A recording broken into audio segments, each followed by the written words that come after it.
پھر فقہ کی نظر میں جب یہ کہا جاتا ہے کہ جو مذہب کو چھوڑ دے اس کو بھی مار دینا چاہیے، تو پھر یہ بھی ہم اس پہ تنقید کر سکتے ہیں اور اس کو کہہ سکتے ہیں کہ یہ صحیح نہیں ہے۔ تنقید کیا کر سکتے ہیں بھائی؟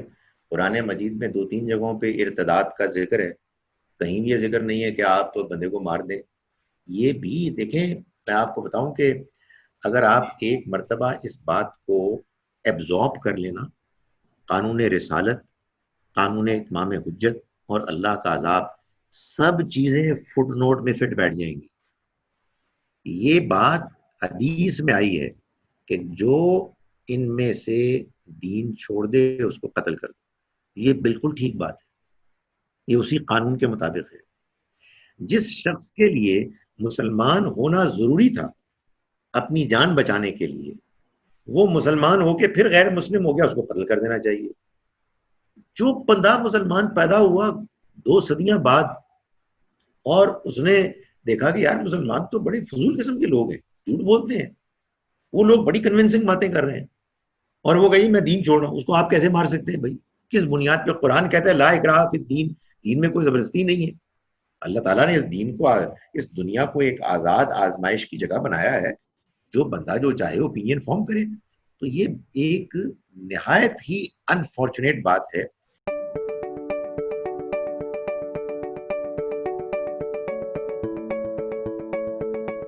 اب ہم آرگیومنٹس کی طرف چلتے ہیں جو لاجیکل ہیں، جو علماء دیتے ہیں۔ آپ نے 2 بار غیرت کی بات بھی کی، مجھے یہ بتائیے جو غیرت جس کے ساتھ میں پلا بڑا، جو پاکستانی معاشرے میں نے سیکھی، مجھے تو یہ سکھایا گیا کہ میری ماں کو کوئی گالی دے تو میں تو اس کو کہیں کا نہ چھوڑوں، تو یہ کون سا غیرت کا تقاضا ہے کہ رسول خدا کی اہانت ہو رہی ہے، بہت ہوا تو جیسے آپ نے بیان کیا میں اٹھ کے چلا جاؤں؟ مجھے معاف کیجئے لیکن یہ بے غیرتی نہیں ہے۔ گزارش یہ ہے کہ میرے ماں اور میرے باپ میرے ماں باپ ہیں، ہم 5 بھائی، ہمارے ماں باپ ہیں، اس لیے میں یہ حق رکھتا ہوں کہ میں آپ سے کہوں کہ ان کے بارے میں آپ تمیز سے بات کریں۔ رسول اللہ صلی اللہ علیہ وسلم پورے دنیا کے باپ ہیں، سارے انسانوں کے۔ کچھ نے ان کو پہچان لیا ہے، کچھ کو ابھی ان کو پہچاننا ہے، اس لیے آپ کے ساتھ تعلق کا یہ تقاضا ہے کہ آپ کی وہ اولاد جو ابھی آپ کو پہچان نہیں پائی، ان کی باتوں کو گوارا کر کے انہیں یہ سمجھایا جائے یہ تمہارے بھی رسول ہیں بھائی، ان کو پہچانو۔ چنانچہ میں لوگوں کو کہتا ہوں کہ تم جن لوگوں کو مار دیتے ہو، پتہ نہیں ان میں سے کتنے عمر تھے، کتنے خالد بن ولید تھے۔ میں آپ کو بتاتا ہوں اس دور کی بات، ہالینڈ کی اس فلم کی ٹیم میں، جس میں جو فلم گستاخی پر مبنی تھی، ایک important member, I don't know producer یا whoever، وہ مسلمان ہو گئے، وہ مسلمان ہو گیا۔ آپ ساروں کو اڑا دیتے تو مسلمان نہ ہوتا، اور وہ اپنے طور پر جو اس کو سمجھ میں آئی، وہ مدینہ منورہ گیا اور رسول اللہ صلی اللہ علیہ وسلم کے روضہ مبارک پر اس نے معافی مانگی کہ I am really sorry. Switzerland میں ایک بندے نے کیمپین چلائی تھی کہ جتنی بھی مسجدیں ہیں ان کے جو مینار ہے نا وہ توڑ دیا جائے، یہ اس قابل نہیں ہے مسلمان، وہ بندہ بعد میں مسلمان ہو گیا۔ یہ غصہ بڑا قیمتی ہوتا ہے، اس غصے کے پیچھے کیوریوسٹی ہوتی ہے، اس کو آپ ایک مرتبہ ٹھنڈا کر کے بات سمجھائیں تو وہ ایسا ایمان لائے گا کہ میرے اور آپ سے کہیں آگے بڑھ جائے گا۔ تو کون سی غیرت کی بات کر رہے ہیں آپ؟ اس سب میں ریاست کا کردار کیا ہے؟ ہمارے پاس 295C ہے، تو ایک اسلامی مملکت ایسا کوئی قانون بنا سکتی ہے کہ جو اہانت کرے اس کے خلاف پھر تعزیر کی جائے؟ اگر آپ کسی ملک میں، پاکستان میں، توہین رسالت کا کوئی قانون بنائیں گے تو وہ دینی تعلیمات کے تحت تو نہیں ہوگا، یہ تو میں نے اپنے موقف کو واضح کر دیا، مگر بنانے کو آپ بنا سکتے ہیں، دین آپ کو اس سے روکے گا نہیں، سوائے ایک بات کے کہ اس کی سزا موت نہیں ہو سکتی، اس لیے کہ موت کی سزا صرف اللہ ہی بتا سکتا ہے، اس کے علاوہ کوئی نہیں بتا سکتا۔ آپ کوئی قید کرنا چاہیں، آپ کوئی فائن کرنا چاہیں کر دیں، لیکن میں گزارش کروں، یہ ابھی جو واقعہ ہوا ہے نا پشاور کا، مجھے کسی نے، ڈاکٹر صاحبہ نے کہا مجھے، ظاہر ہے وہ مجھے ڈرتے ڈرتے انہوں نے کہا کہ سر یہ ہمارے پاس آتا نا بندہ، ہم اس کا علاج کر دیتے، ہم نے ایسے بہت سے لوگوں کا علاج کیا. یہ پاگل لوگ ہوتے ہیں بیچارے, ان کا کچھ کیمیکل بیلنس خراب ہوا ہوتا ہے, کچھ بھی نہیں, آپ بندے مار دیتے ہیں مطلب, اور اپنے دین کو بدنام کرتے. تو میرا یہ خیال ہے کہ قانون ضرور بنائے لیکن سوچ سمجھ کے بنائے. اس سے پہلے کوئی اچھے ڈاکٹرز, سائیکیٹرسٹ کی ٹیم بنائے کہ جو اس طرح کے لوگوں کا علاج کرے. مطلب مجھے آنےسٹلی کبھی سمجھ میں نہیں آیا. آپ سوچیے, آپ پاکستان میں رہتے ہیں, میں کرسچنس کو جانتا ہوں, میں ہندوؤں کو جانتا ہوں, why would anybody do blasphemy? کیوں کرے گا یار؟ اس کو کیا انسینٹو ہے سوائے اس کی کہ اس کا دماغ خراب ہے؟ بھئی یا اس سے اس کو کچھ مل رہا ہے؟ کچھ بھی نہیں ملتا. اس لیے میرا یہ خیال ہے کہ یار ہم لوگوں نے بڑی زیادتیاں کی, اور ہم نے ایک بات کا پتنگڑ بنایا ہے. میرے پیغمبر کے بارے میں اگر کسی نے بکواس کی ہے, میرا تو یہ چاہے گا کہ یار اس کو حشب کیا جائے, اس کو اسی کونے میں بند کر دیا جائے, اس بات کو, اس بندے کو کا علاج کیا جائے, اور یہ بات نہ پھیلے. یار میں آپ کو بتاؤں, آپ قرآن پڑھیں گے نہ کہیں گے یہ قرآن مسلمانوں کی کتاب نہیں ہے, اس لیے یہ تو کچھ اور ہی کتاب ہے. یہ کہتی ہے ادفع باللتی ہی احسن, تم سے کوئی برائی کرے نا تو اس کا جواب دو اچھے طریقے سے, بھلائی کے ساتھ دو. تو معلوم ہے کیا ہوگا؟ فَإِذَا الَّذِي بَيْنَكَ وَبَيْنَهُ عَدَاوَةٌ, تو وہ کہ جس کے اور تمہارے درمیان دشمنی تھی, كَأَنَّهُ وَلِيٌّ حَمِيمٌ, وہ تمہارا گہرا دوست بن جائے. قرآن یہ کہتا ہے. تو ہم کہتے ہیں کہ اس کا منہ توڑ دو. اویا مقبول جان صاحب پاکستان کے ایک بہت اچھے تجزیہ کار, علم بھی رکھتے ہیں دین کا. وہ 3-4 دن پہلے اپنے پروگرام میں فرما رہے تھے کہ چلیے آپ نے گستاخی کی سزا نہیں دینی, لیکن ایک ایسا شخص جو بظاہر گستاخی کرے, نبوت کا دعویٰ کرے اور اس کو پروپگیٹ بھی کرے, تو وہ فساد فی الارض پھیلا رہا ہے, وہ دنیا میں فساد پھیلا رہا ہے. تو اور اسلام کے مطابق فساد پھیلانے کی سزا موت ہے, تو اگر وہاں سے نہیں پکڑ سکتے تو یہاں سے پکڑ لو. لیکن بات یہ ہے کہ یہ جو میرا ایمان ہے, یہ مطلب یہ کیا چیز ہے؟ یہ بیچارہ اتنا کمزور ہے, کوئی ذہنی مریض نبوت کا دعویٰ کرے گا اور میں اپنا ایمان کھو دوں گا, تو یار پھر کھو ہی دینا چاہیے یار, اگر اتنا کمزور ایمان ہے. اگر میرے ایمان کی بنیاد ان دلائل پر نہیں ہے جو قرآن مجید میں ہے, ان مضبوط آرگومنٹس کی بیسس پہ نہیں ہے کہ جو میرے دین نے پیش کیے, جس نے مجھے کنونس کیا ہے, میں نے قرآن کو اگر کرٹیکلی ایگزامن کر کے اپنا اطمینان نہیں کیا ہے کہ یہ اللہ کی کتاب ہے, تو یار ایسے ایمان کو ختم ہو ہی جانا چاہیے. پھر کوئی آنا چاہیے, کوئی جھوٹا آدمی, اور وہ آپ کو کہے کہ میں پیغمبر ہوں اور لوگ مان لیں گا. خدا کے واسطے یار, ہمارا ایمان, ہمارا دین نہایت مضبوط دلائل پر کھڑا ہوا ہے. اور میں آپ سے گزارش کروں کہ اس طرح کے لوگ جو آتے ہیں, میں تو سمجھتا ہوں کہ یہ ایک بلیسنگ ان ڈسگائز ہوتے ہیں. ان کے آنے کے نتیجے میں ہمیں موقع ملتا ہے کہ ہم اپنے دین کو اور بہتر طریقے سے سمجھیں. لیکن اس وقت کیا موقع ملتا ہے کہ ہم گالیاں دیں, جس سے میں آپ کو بتاؤں, میں یہ آپ کو اوریا صاحب سے گزارش کروں, میں بڑے وہ میں آپ کو جانتا ہوں اچھی طرح سے, از اے گڈ مین, کہ وہ بڑے انٹیلیجنٹ آدمی ہیں. اوریا صاحب, اس کے نتیجے میں آپ جانتے ہیں, آپ رہے ہیں, بیوروکریٹ رہے ہیں, انٹیلیجنٹ لوگوں کے ساتھ آپ کا رابطہ ہے. انٹیلیجنٹ آدمی بھاگ جاتا ہے, وہ کہتا ہے یار اس آئیڈیالوجی سے مجھے معاف کرو. جو اتنی چھوئی موئی ہے کہ کوئی بندہ اعتراض کرے تو کہ جی وہ زمین میں فساد مچا رہا ہے, تو یار یہ زمین میں فساد پھر ساری اس کتاب میں تو بہت زیادہ اس کا ذکر ہے. اتنے کفار کے اللہ تعالیٰ نے آرگومنٹس پیش کیے ہیں, تو یہ فساد ہے؟ نہیں بھائی, پھر میرا خیال ہے ہم نے دین سمجھا ہی نہیں. میں آپ کو بتاؤں, میں جب دین کو پیش کرتا ہوں, یعنی بعض لوگوں کے سامنے, تو میں کہتا ہوں دین ایک مجبوری ہے بھائی, اس کے بغیر دنیا ایکسپلین ہی نہیں ہوتی. میرا وجود ایکسپلین نہیں ہوتا, نہ زندگی ایکسپلین ہوتی ہے, نہ موت ایکسپلین ہوتی ہے, نہ پیدائش ایکسپلین ہوتی ہے, نہ آسمان ایکسپلین ہوتا ہے, نہ زمین ایکسپلین ہوتا ہے. ایک بالکل پاگل آدمی آ کے آپ کو چند باتیں کرے اور آپ کا دین ختم ہو جائے گا. مجھے اجازت دے کہنے کی کہ پھر ختم ہو ہی جانا چاہیے. اگر آپ کا دین اتنے بے بنیاد باتوں پر کھڑا ہوا ہے تو پھر کسی کو آگے ختم کر ہی دینا چاہیے. پھر آپ شور بچا کے اس کو مار کے کیا لے لیں گے یار؟ آپ اللہ تعالیٰ کو کیا سمجھتے ہیں کہ اللہ تعالیٰ منتظر ہے کہ یہ جو میرے بے وقوف بہت سارے ماننے والے ہیں جو بغیر وجہ کے جذباتی طور پر مان رہے ہیں, ان کے ایمان کو کوئی آ کے خراب نہ کرے, اور جب ہمارے لوگ اس کو مار بگائیں گے تو ایمان مضبوط ہو گیا. یہ ایمان ہے ہی نہیں. آپ نے 2-3 بار کہا کہ اگر کوئی ذہنی مریض یا پاگل نبوت کا دعویٰ کر دے، اس کو بس ہم اجمالاً ٹچ کریں گے. یہ کہنا ضروری ہے کہ کوئی ذہنی مریض ہے، ہو سکتا ہے اس کے پاس کوئی دلیل ہو، اسے بھی سن لینا چاہیے، پھر جیسے آپ نے کہا کہ دلیل کی بنیاد پر اسے رد یا قبول کر لیں گے. بالکل صحیح.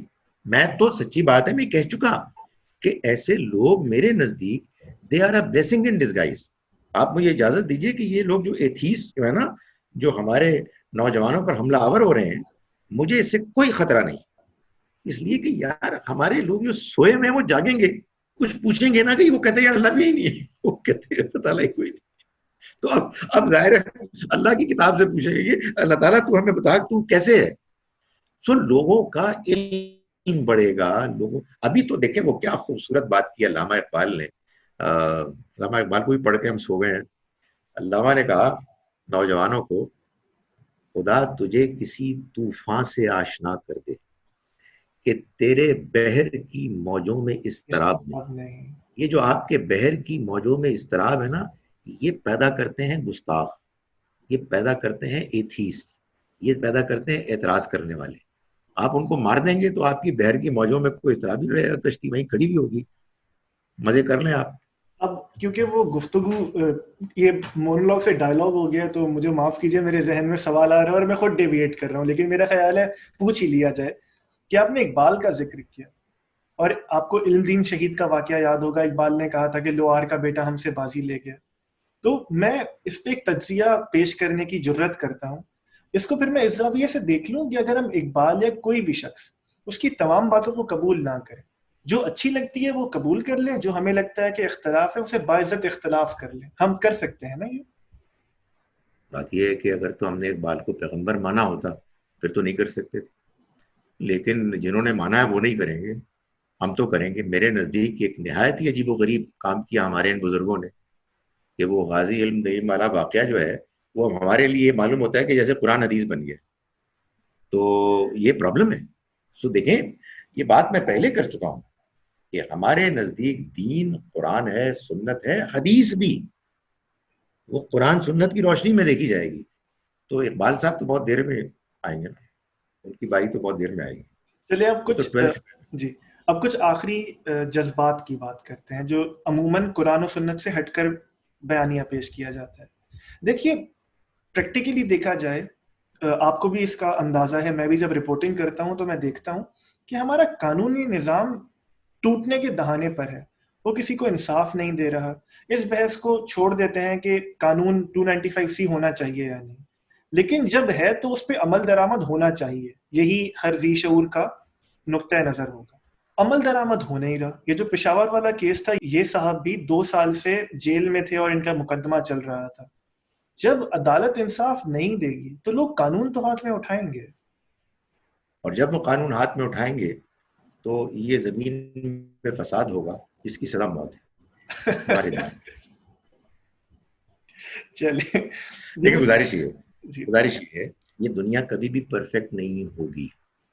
اس کی جو امپرفیکشنز ہیں وہ اس لیے ہوتی ہیں تاکہ ہم اصلاح اور ریفارم کی کوشش کریں. تو اگر ہمارے ججز کوتاہی کر رہے ہیں، ہمارا نظام قانون کو نافذ نہیں کر رہا، ہم پھر اس کے بارے میں لکھیں گے، ہم آواز اٹھائیں گے جو صحیح جائز قانون کی حدود کے اندر رہتے ہوئے طریقے ہیں. اگر ہم نظام کو اپنے ہاتھ میں اٹھا لیں گے تو پھر ہمارا دین ہمارے بارے میں یہ فیصلہ سنائے گا کہ باقی تو چیزیں چھوڑو، اس کو اڑا دو، اس لیے کہ یہ زمین میں فساد مسا. اب یہ مجھے بتائیے کہ امام یوسف ہوں یا علامہ اقبال ہوں یا اس طرح کے لوگ، ظاہر ہے یہ علم رکھتے تھے، اور آپ کی بات سے میں یہ انفر کروں تو یہ ان کا تمام نیریٹو قرآن کے خلاف تھا. تو یہ شدت پسندی، یہ مار دینے کا کلچر، بات نہ سننے کی آرزو، یہ ہمارے اندر پیدا کیسے ہو گئی؟ دیکھیے اس میں اگر آپ مجھے اجازت دیں تو امام یوسف کا معاملہ اور ہے اور علامہ اقبال کا معاملہ اور ہے. یہ میں ایسی تجزیہ کر رہا ہوں، تجزیہ کرنے میں کیا مسئلہ ہے. امام یوسف جس زمانے میں تھے اس زمانے میں اسلام غالب تھا. جی. اور جب کوئی چیز غالب ہوتی ہے اس میں آپ کو بہت سی خامیاں نظر ہی نہیں آتی. میں آپ کو ایک بتاؤں بات کیا ہے. بات ساری ایمان کی ہے. مجھے میرا ایمان عزیز ہے. ایمان کیا ہے؟ ایمان کیا ہے؟ ایمان یہ ہے کہ محمد صلی اللہ علیہ وسلم اللہ کے پیغمبر تھے. یہ قرآن یہ اللہ کی کتاب ہے. یار یہ ماننا جذباتی ہونا چاہیے, عقلی ہونا چاہیے. عقل سے سمجھنا ہے نا. اس لیے کہ جذباتی ماننا تو دھوکہ ہے. تو جب میں عقل سے دین کو سمجھتا ہوں تو سیریس سوالات پیدا ہو جاتے ہیں. یہ سوالات 5 سوالات امام ابو یوسف کے ہاں نہیں پیدا ہوئے, اس لیے کہ ان کے حالات مختلف تھے. اگر پیدا ہو جاتے تو ان کا بھی ایمان کا مسئلہ پیدا ہو جاتا کہ یار یہ کیا گڑبڑ ہے, یہ تو کچھ گڑبڑ اور ہے. تو پھر وہ ہم سے زیادہ بہتر دلائل پیش کرتے. نہیں پیدا ہوا, ہو جاتا ہے. میں آپ کو اس کی 20 مثالیں دے سکتا ہوں. غلامی کا مسئلہ, بہت سی مثالیں. علامہ اقبال کا مسئلہ آپ سمجھیں کہ وہ تھا, الٹ تھا.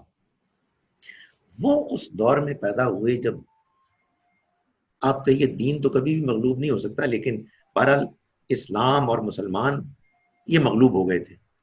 اور علامہ اقبال کے اندر فار گڈ ریزنز کوٹ کوٹ کر یہ جذبہ بھرا ہوا تھا, اور انہوں نے ہمارے اندر بھی بھرا کہ ہمیں دوبارہ زندہ ہونا ہے.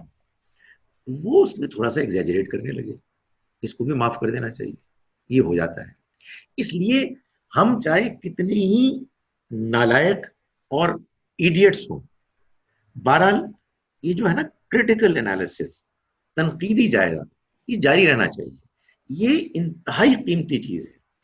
یہ اگر نہیں ہوگا تو پھر بڑے بڑے بلنڈرز چلتے رہیں گے دین کے نام پر. میرا, آپ کا, سب مسلمانوں کا یہ ہماری ذمہ داری ہے, رسپانسبلٹی ہے کہ ہم اللہ کے دین کے چہرے کو بالکل صاف ویسے ہی رکھیں جیسا کہ وہ اوریجنلی ہے. الاؤ می ٹو سے اس پہ دھبے پڑے ہوئے. یہ کام جو ہم کر رہے ہیں, ہم اصل میں ان دھبوں کو صاف کرنے کی کوشش کریں. ہم غلطی کر سکتے ہیں, اس لیے لوگوں کو ہم پر بھی تنقید کرنی چاہیے, مگر یار غصے سے نہیں, دلائل کے ساتھ, تاکہ ہم بات سمجھیں. اور یہی آزمائش ہے اس عمل میں ہم سب شریک. جو قتل کی سزا پر تنقید کرتے ہیں وہ یہ کہتے ہیں کہ یہ انسان کی فری ول اور اس کے زندہ رہنے کے اختیار کو چھیننا ہے, یہ اس کی ہم عزت نہیں کر رہے اسے مار کے. اس کا کاؤنٹر نیریٹو یہ دیا جاتا ہے جب کوئی انسان بلاسفمی کر دے تو وہ مسلمانوں کے جذبات کی بھی تو عزت نہیں کر رہا. تو مسلمانوں کے جذبات کی بھی جب اتنی عزت ہونی چاہیے تو اس انسان کے لیے کوئی سزا تو ہونا جو تشفی کر سکے. صرف چھوڑ دینا, سمجھا دینا, یہ وہ جذبات کی تشفی نہیں ہوتی اس سے. میں نے اسی لیے یہ کہا کہ اگر کوئی ملک, کوئی ریاست, کوئی سوسائٹی بلیسفمی کی کوئی سزا مقرر کرے تو مجھے کوئی اعتراض نہیں اس میں. مجھے تو اس چیز پہ اعتراض ہوگا, وہ کہیں گے دین نے مقرر کی ہے. دین نے کوئی سزا نہیں مقرر کی. دین کی جو سزا ہے اس کا ہم نے تجزیہ کر لیا. مگر چونکہ اس میں یہ ایلیمنٹ بھی شامل ہے, اس کا امکان کہ جس نے یہ حرکت کی ہے وہ ایک ذہنی مریض ہے, اس کو بھی کنسیڈر کر لینا چاہیے. باقی بات صحیح ہے کہ لوگوں کو تمیزدار ہونا چاہیے. آپ میرے پیغمبر سے اختلاف کر سکتے ہیں, لیکن بدتمیزی کریں گے تو دل آزاری ہوگی, اس میں کوئی شبہ نہیں دل آزاری ہوگی. تو یہ بات صحیح ہے, آدمی کی دل آزاری تو ہوتی ہے, لیکن بہرحال اس کے ساتھ ساتھ ہمیں یہ بھی تو دیکھنا ہے کہ حضور کا پیغام پوری دنیا کو ہمیں پہنچانا ہے. جھنڈا تو نہیں گاڑنا, مگر پہنچانا تو ہے. اگر اور ایک کیا خبر جھنڈا بھی گھٹ جائے بھائی, اگر سارے لوگ مان لیں, ہمیں کیا اعتراض ہے. اگر ایک مسلمان یہ رویہ رکھے, اور میں آپ سے سچ کہوں نا, تو جو میری جنریشن ہے, جو ابھی ابھی ٹین ایج سے نکلے ہیں, جو ابھی 30s تک نہیں پہنچے, ہمارا رویہ, مجھے اجازت دیجیے, یہی ہے کہ اگر کوئی اہانت کرتا ہے, بدتمیزی کرتا ہے, بد اخلاقی کرتا ہے, تو اسے اس کے حال پہ چھوڑ دیا جائے. رسول خدا کی ذات اتنی عرفہ و اعلیٰ ہے کہ میرے آپ کے تمام دنیا کے کہنے سے ان پر کوئی حرج نہیں آئے گا. تو یہ رویہ آنے والی نسل کا, یہ رویہ ٹھیک ہے؟ بہتر ہے, اس سے بھی بہتر ہو سکتا ہے. یعنی اس سے بہتر ہے کہ اس کو پکڑو اور مارو, لیکن میں سمجھتا ہوں کہ ہمیں آگے بڑھ کر ایسے لوگوں کو یہ کہنا چاہیے کہ یار آپ رسول اللہ کو جانتے ہی نہیں. یہ جو آپ کا رویہ ہے اس سے صاف معلوم ہوتا ہے آپ کو نہیں معلوم ہے. تو کہے گا نہیں وہ دیکھو وہ واقعات جو ہوئے بنو قریظہ کا ہوا واقعہ اور فلاں، تو ہم پھر اس کو سمجھائیں. آپ یقین جانے کہ قرآن سے معلوم ہوتا ہے کہ جب کبھی اللہ نے رسول اللہ صلی اللہ علیہ وسلم کو اختیار دیا آپ نے ہمیشہ معاف کیا، اور جب کبھی آپ نے سختی کی تو خدا کے کہنے پر کہ آپ سختی کیوں نہیں کر رہے. تو یہ ہم سمجھائیں گے ان کو، یار ان کو بات یہ معلوم ہی نہیں ہے. تو میں سمجھتا ہوں کہ نئی جنریشن کا اگر یہ رویہ ہے تو یہ بہتر رویہ ہے، لیکن میں یہ کہوں گا کہ اس سے بھی بہتر رویہ میں اختیار کریں، ان کو سمجھائیں. جب ڈینمارک میں وہ کارٹون بنائے گئے تھے، کافی پرانی بات ہے، تو مجھے ابھی بھی میرے ذہن میں وہ نقش ہے. غامدی صاحب پی ٹی وی پر بیٹھے ہوئے تھے اور اس کو ڈیکنسٹرکٹ کرنے کی کوشش کر رہے تھے، اپنی رائے دے رہے تھے. انہوں نے ایک جملہ کہا تھا. انہوں نے کہا تھا کہ مسلمانوں کا یہ کہنا کہ ہمارے رسول کی عزت کی جائے، یہ دنیا کے سامنے بھیک مانگنا ہے اپنے رسول کی عزت کرنے کی. اس یہ جملے بات پر آپ کیا کہیں گے؟ میں کہتا ہوں یہ بالکل صحیح بات ہے. میرے پیغمبر کو کسی کو زبردستی ان کی عزت کرانے کی کیا ضرورت ہے؟ آپ عزت والے تھے، آپ کی عزت اللہ نے کی، آپ کی عزت آپ کے پیغام کے ذریعے سے دنیا والے کرتے ہیں، جو نہیں کرتے وہ آپ کو جانتے ہی نہیں. یہ تو کوئی بات نہ ہوئی. یہ تو یعنی ہم نے اصل میں دین کے پیغام کو سمجھا ہی نہیں. اور میں آپ سے گزارش کرتا ہوں، میں پہلے بھی یہ بات کہی، اگر مسلمان سارے اللہ کے دین کو اس کے دلائل کے ساتھ سمجھیں تو انہیں کبھی غصہ آئے ہی نہ ان باتوں پہ، بلکہ ان کو ترس آئے، ان کو ہمدردی ہو کہ یہ ان کو بات ہی سمجھ میں نہیں آئی. اور میں ان کو سمجھاتا ہوں. تو میں چونکہ میں یہ اس لیے کہہ رہا ہوں کہ ایک زمانہ وہ تھا کہ جو میں بھی نہیں سمجھا تھا. تو اب میں مجھے جب بھی کوئی بات ایسی سامنے آتی میں کہتا ہوں کہ یار کوئی کمیونیکیشن کی پرابلم ہے، لیٹ می ٹرائی اٹ. یہ جذبہ پیدا ہوتا ہے. وہ جذبہ تو پیدا اس کو ہوگا کہ جو بس محض غصے کی وجہ سے کسی سے جذبات کی وجہ سے کوئی چیز مان رہا ہے اور غصے کا اظہار کر رہا ہے. ظہیر صاحب، آپ کی تمام باتوں سے یہ امپریشن ملتا ہے کہ، یا اگر مجھے کہیے کہ یہ نظر آتا ہے کہ علماء کی رائے اس سے بالکل مختلف ہے. اب مجھے موقع دیجیے کہ میں اس پہ نتیجہ نکال سکوں اور آپ سے سوال کروں کہ وہ کم علم ہے آپ کی نظر میں، یا وہ اس کو استعمال کر رہے ہیں. کیونکہ میرا خیال ہے کیٹیگورک بات ہونی چاہیے تاکہ ہم ذمہ داری بھی تو ڈال سکیں نا، انسانی جان کی بات ہے. دیکھیں ذمہ داری تو میں علماء پہ ڈال رہا ہوں، لیکن یہ بات کہ وہ کم علم ہے نہیں. اصل میں کیا ہوا ہے کہ دیکھیں آپ جب کسی معاشرے میں ہوتے ہیں نا، میں آپ کو اس کی مثال دے چکا ہوں پہلے بھی، تو آپ کو سٹرائک ہی نہیں کرتی بات، آپ کو احساس ہی نہیں ہوتا، آپ فلو میں چل رہے ہوتے ہیں. میں آپ کو اس کی، اگر آپ بات بہت لمبی ہوگی لیکن میں ایک مثال دیتا ہوں. قرآن مجید میں 2 جگہوں پر یہ کہا ہے کہ مسلمانوں کے علاوہ یہودی، نصرانی اور سابئی بھی جنت میں جائیں گے. جی، بڑی مشکل آیات ہیں، لوگ بہت اس پہ بحث کرتے ہیں. سورہ بقرہ ہے. میں اس کا سادہ جواب دیتا ہوں. میں سادہ جواب یہ دیتا ہوں کہ دیکھو بات یہ ہے کہ کوئی بندہ یہودی ہے، یہ ضروری نہیں ہے کہ وہ حضرت عیسیٰ علیہ السلام کا انکار کرنے والا ہے. تو بھائی وہ یہودی پیدا ہو گیا ہے، یہودیت میں جو چیزیں اس کو محسوس ہوئی، اپیل کرنے والی اس کو اختیار کرتا ہے. وہ کوئی جان بوجھ کر حضرت عیسیٰ کا انکار کر رہا ہے، نبی صلی اللہ علیہ وسلم کا انکار کر رہا ہے، معلوم ہی نہیں ہوتا. اسی طرح سے ہمارے بہت سے علماء ہیں کہ جن کو یہ بات اسٹرائک ہی نہیں کی کہ یہ جو ہم مان رہے ہیں غلط ہے. اب سوچیں نا کہ کیا پرابلم تھی حضرت عمر کو پہلے 6 سال؟ کیا انہوں نے حضور کو دیکھا نہیں تھا؟ حضور کا کردار ان کے سامنے نہیں تھا؟ نہیں، وہ بندہ پھنسا ہوا ہوتا ہے کہیں، اور پھر کسی موقع پہ بندہ کہتا ہے نہیں یار مجھ پہ بات واضح ہو. دیکھیں آپ ایک مدرسے میں پڑھے ہیں، آپ کا ایک نقطۂ نظر ہے، آپ کا ایک فرقہ ہے، آپ ایک ہی بات سن رہے ہیں، لائک مائنڈڈ لوگ ہیں، تو لا محالہ یہ ہوتا ہے کہ یار آپ ہی بات صحیح ہے، آپ کو دوسرے کی بات ضد کی وجہ سے نہیں بلکہ واقعی ٹھیک نہیں لگتی. تو اس میں ٹائم لگتا ہے، اور اس وجہ سے جن کے پاس صحیح بات ہے وہ اپنی بات کو دلائل کے ساتھ پیش کریں، اور جو لوگ اس وقت بات کو نہیں سمجھ رہے ہیں ان سے بس یہی درخواست کی جائے کہ آپ شائستگی سے بات کریں، اپنی بات سنائیں اور ہماری بات سنیں. ظہیر صاحب آخری سوال میری طرف سے، آپ کو یہ لگتا ہے کہ ہماری ریاست نے بھی انصاف نہیں کیا؟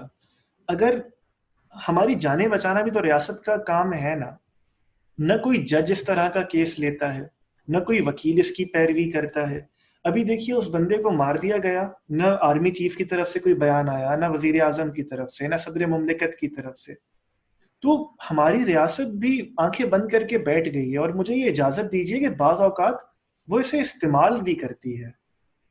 تو ہم ریاست کو کہاں دیکھتے ہیں اس پورے معاملے میں؟ سلمان تاثیر صاحب پنجاب کے گورنر تھے، پیپلز پارٹی کی حکومت تھی، جی ان کو ان کے اپنے سیکیورٹی گارڈ نے مار دیا. اس کے بعد ان کی فیملی کے لیے یہ مشکل ہو گیا کہ کوئی نماز جنازہ پڑھانے کے لیے مولوی صاحب نہیں آ رہے تھے. میسر آئے. ڈرتے ہیں لوگ.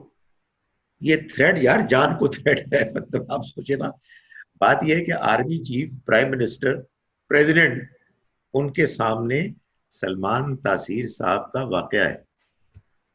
وہ کہیں گے یار یہی انہی میں سے کوئی سیکیورٹی گارڈ اٹھ کے مار دے گا مجھے تو میرے کیا بنے گا؟ پھر تو میری نماز جنازہ کے لیے کوئی پتہ بھی نہیں ملے گا. لیکن یہ خوف جرأت اتنا کرنی بڑا پڑے خوف گی، ہے. جرأت تو کرنی پڑے گی کسی کو، اس طرح تو یہ نہیں پڑے معاملہ گی، چل نہیں بالکل سکتا. کرنی پڑے گی، ایبسولوٹلی. اور جرأت کیوں کریں گے؟ اس غیرت کی وجہ سے میرے دین کا نام بدنام ہو رہا ہے، میرے پیغمبر کا پیغام ٹھیک طرح سے پیش نہیں ہو رہا. یہ غیرت پیدا ہونی چاہیے. یہ لوگ میرے پیغمبر کے لائے ہوئے پیغام کو ڈسٹارٹ کر رہے ہیں. یہ جذبہ پیدا ہونا چاہیے، اور انشاءاللہ پیدا ہوگا.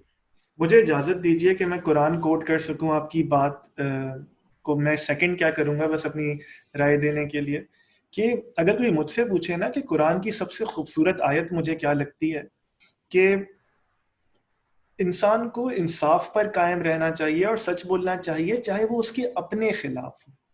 ایبسولوٹلی بڑی خوبصورت آیت ہے جی، بالکل کوئی شبہ نہیں. نمبر یاد ہے؟ مجھے نمبر یاد نہیں ہے. مجھے اتنی اچھی لگتی ہے. 4 سورہ نمبر 4 ورس 135. ظہیر صاحب بریلینٹ. اور دیکھو آپ دیکھیں پلیز اگلی جو ہے، اگلی سورہ میں جو آیت ہے وہ بھی اسی کو دوسری طرح سے، انصاف کرو اگرچہ کہ اس کا فائدہ تمہارے دشمن کو. کیا بات ہے یار، کمال ہے، سبحان اللہ. یہ قرآن ہے.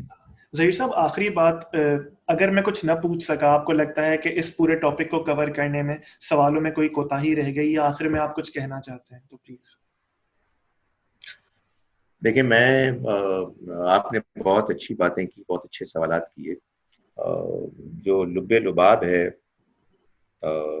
میری طرف سے جو پیغام ہے وہ یہ ہے اپنے مسلمان بہن بھائیوں کو کہ آپ یقین جانیے اللہ کا دین دین برحق ہے، سچا دین ہے. یہ میں اپنے جذبات سے نہیں کہہ رہا، میں اس دین کو سمجھ کے کہہ رہا ہوں. آپ بھی اس دین کو سمجھیں. دین کو جذباتی طور پر ماننے سے آپ کو کوئی فائدہ نہیں ہوگا. سبھی لوگ اپنے اپنے ماحول میں اپنے اپنے ادیان کو، اپنے دھرموں کو، اپنے آئیڈیالوجیز کو جذباتی طور پر مانتے ہیں. یہ کوئی ویلیو نہیں رکھتی اپنی جگہ. خدا تعالیٰ کے ہاں جو چیز ویلیو رکھتی ہے وہ یہ ہے کہ آپ اللہ کے پیغام کو سمجھ کے اس کو جانیں اور مانیں، تو پھر انشاءاللہ آپ کا رویہ بہت مختلف ہوگا. یہ سارے اختلافات اصل میں اللہ کی ڈیزائن میں سے یہ پیدا کیے گئے ہیں تاکہ میں اور آپ غور کرنے والے، سوچنے سمجھنے والے بنیں. ظہیر صاحب بے حد شکریہ آپ کے وقت کا، اور یقین جانیے کہ مجھے بھی کافی کچھ سیکھنے کو ملا. تھینک یو، بہت شکریہ.